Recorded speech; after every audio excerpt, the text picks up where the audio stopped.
All right, there's been a lot of talk lately about video games and the effect they might be having on the amount of violence we're seeing in teenagers. And tonight's Daily.com, is there trouble with tech?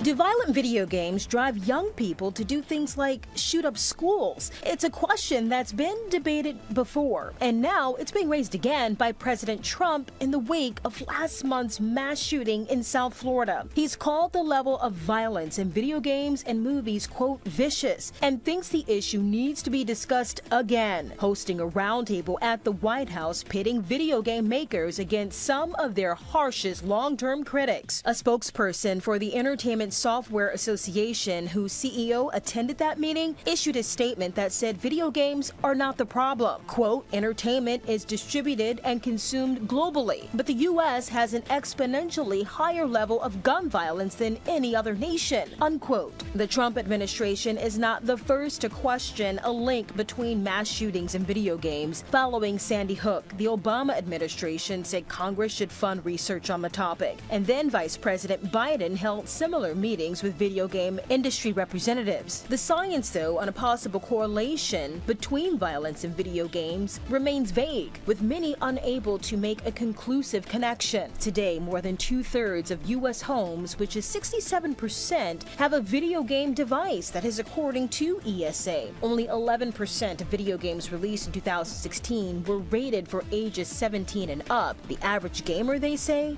is 35 years old, and those over the age of 18 make up more than 80% of all gamers. All right, and just yesterday, Sony rolled out a PS4 software update for its gaming console with several new features, most notably the ability for adults to restrict how long a child uses the system. The company is making it easier so parents can keep track and control of the length of time their kids are spending on their PS4s. So parents can even set up certain hours for when their kids can play, like say from 10 until noon on the weekends. And when that time is up, the kids are automatically logged out.